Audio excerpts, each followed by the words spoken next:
Good day, Crime Talk aficionados. My name is Scott Reisch, and this is Crime Talk, the most fact-driven, unbiased true crime channel. First on the docket, is Letecia Stauch going to get to represent herself? Second, a bonus for our Patreon members, and I'll explain why. And finally, our dumb criminal contestant of the day. Let's talk about it.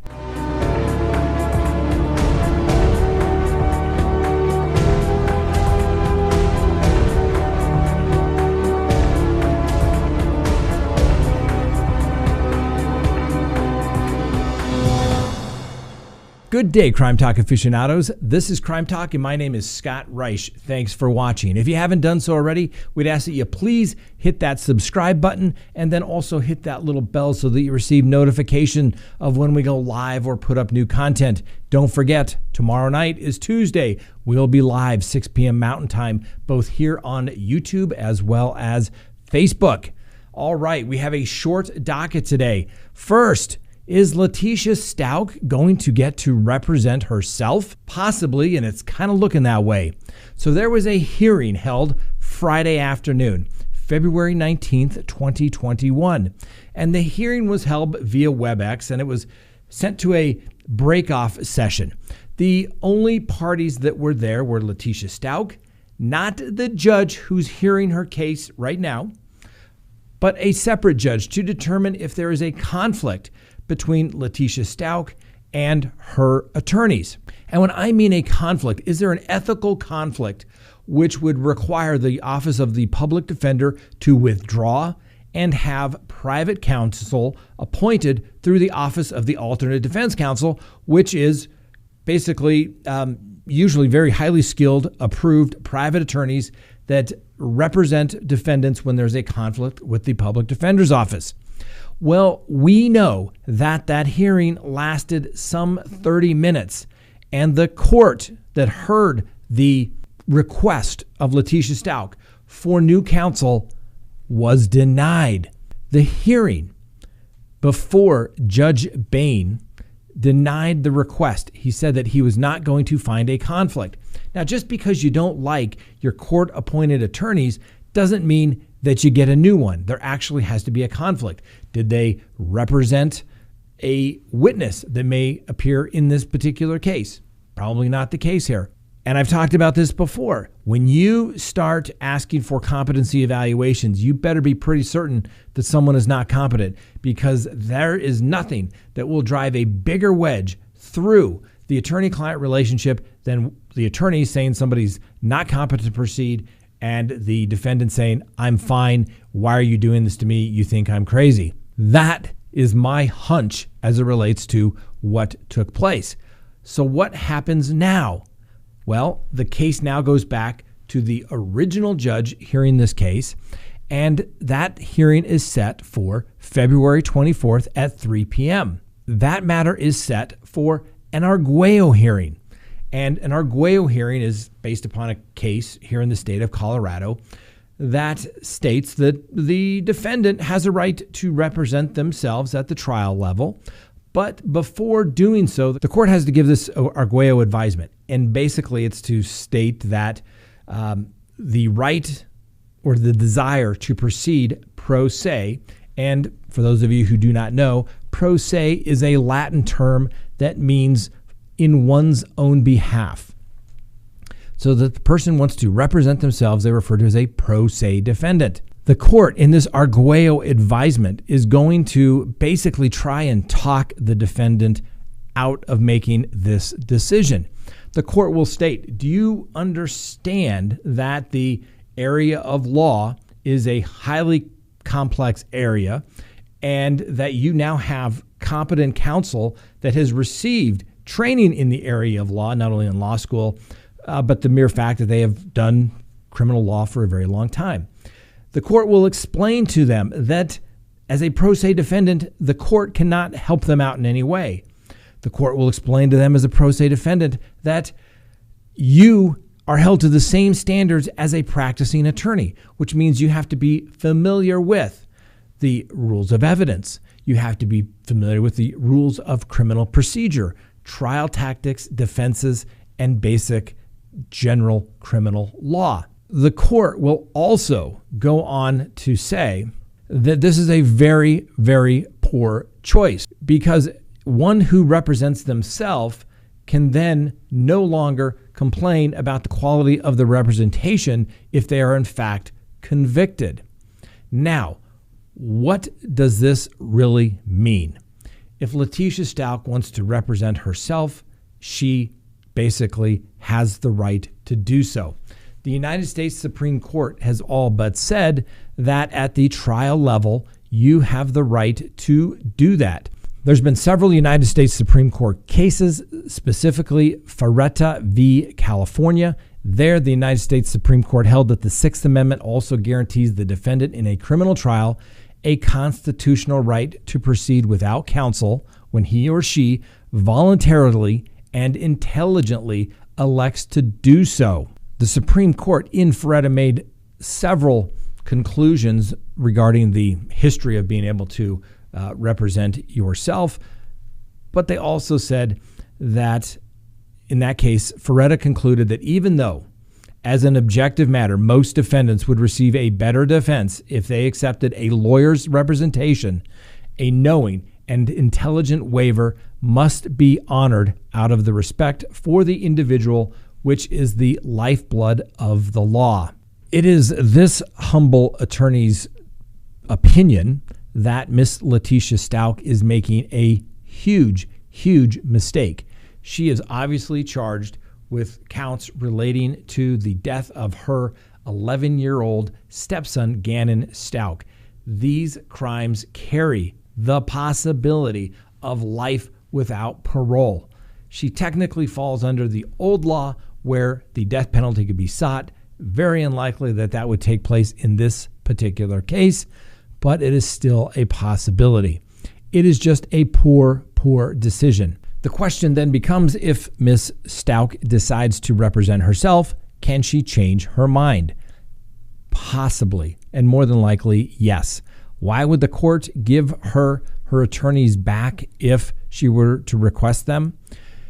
Because let's face it, most people believe that a defendant charged in a homicide case will receive better representation by any attorney just about than representing themselves.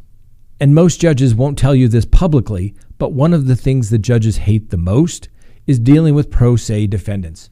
Pro se defendants create havoc. They create delay. They turn a simple hearing that should take no less than 5 minutes literally into hour-long adventure when it doesn't need to be, because they don't understand the law. Why would somebody want to represent themselves not knowing what the hell they were doing? And if you could say, oh, I've been to the law library, I've read up on a couple of things, that, in my humble opinion, is not enough to effectively represent yourself. If Leticia Stauch represents herself, starting with the preliminary hearing, which is currently set for March 11th of this year, let the circus begin. We thought the only other circus was going to be in Idaho. Apparently, it's going to be right here in my own backyard in El Paso County in Colorado Springs, Colorado. One other option is that the court could appoint Leticia Stauch advisory counsel. Advisory counsel would be appointed at the court's expense to be available for Ms. Stauch to assist her in figuring out legal questions. It doesn't mean that the attorney is a gopher or a runner for Ms. Stauch. It doesn't mean that that attorney would be her research assistant. Their job is simply to answer questions under basically, what rule of evidence should I try to admit this piece of evidence in? The judge could also be asked by Ms. Stauch to appoint at court expense a private investigator to conduct an investigation for the defense in this particular case. Certainly, that's where a lot of this case is going to fundamentally come down to. I'm not sure Ms. Stauch would even know what experts she would even possibly need to retain, how she intends to do that. And guess what? All of her requests, if she does proceed pro se, have to go to the court. And then the court will more than likely, or Ms. Stauch probably wouldn't know, that she shouldn't send it directly to the court, that it should be sealed, the request, And the significance of that is that the prosecution will then know what she is asking for in way of experts. Miss Letecia Stauch or family, she's making a huge, huge mistake. Hopefully, someone will put some common sense into Miss Stauch because right now she apparently thinks she is smarter and craftier than everyone in the room. But I don't see that turning out well for her if she decides to proceed pro se. Next on the docket, we have a lot of videos that I wanted to show to you today regarding basically crimes that were being committed in process. But I can't do that. Why? I can't do that because YouTube thinks that you all are too sensitive to view the videos, and it's too scary for you. So what we've decided to do is we will put them up on our Patreon page so our Patreon members will be able to get those videos. Hate to do it that way, but unfortunately, that's what YouTube has come to. If it's anything that potentially could involve a weapon of any sort, YouTube will demonetize it and potentially give us a strike for being too sensitive to all of our subscribers. Don't blame me. Talk to YouTube. Now, the one thing that YouTube cannot prohibit you from doing is finding out information about people that you are curious about. Maybe people that you are thinking about getting involved with, perhaps in a romantic relationship.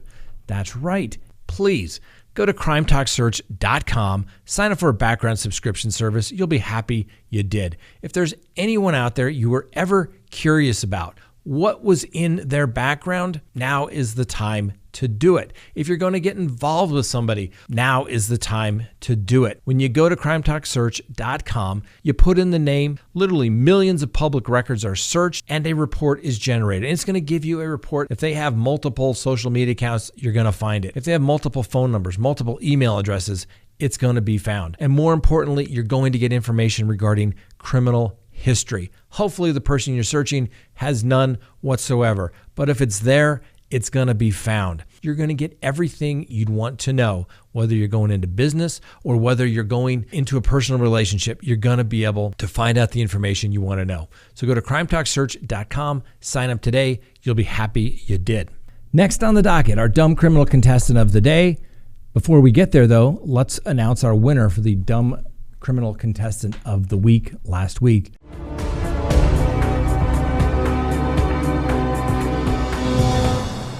That's right.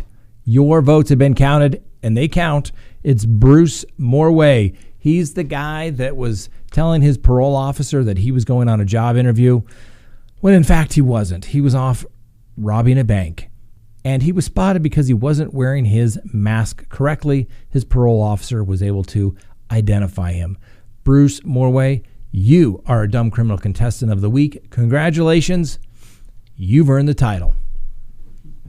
On today's dumb criminal contestant, let's jump to Arizona and let's talk about a guy by the name of Brandon Souls. He told the police that two masked men had knocked him unconscious, put him in a vehicle, and drove him around before dumping him near a water tower with his hands bound with a belt and a bandana stuffed in his mouth. Quite a harrowing tale. Turns out it was all false. That's right. The police usually do a pretty good investigation, and the truth or a pretty close version of it usually comes out from the time the case is investigated to ultimately trial. In this case, Mr. Brandon Souls has been charged with false reporting. Why did he create such an elaborate scheme to create this tale? Was it sympathy? Was it to be recognized? No, it was to not have to go to work that day. Needless to say, Mr. Souls has a new charge, like we just mentioned, but he was also fired from his job for missing work. Mr. Souls, you are a dumb criminal contestant of the day. Congratulations. Now, if you would like to be able to have the same gear that dumb criminal contestants have without having to become a dumb criminal contestant, simply hit the link below to Teespring. It'll take you right there. And guess what? Teespring has an offer right now that if you type the word in awesome into the little box, you receive a 10% discount on all Crime Talk merchandise. Is that awesome or what? Yes. Type in the word awesome into the little box, get a 10% discount. Thanks for watching. We'll see you tomorrow on Crime Talk.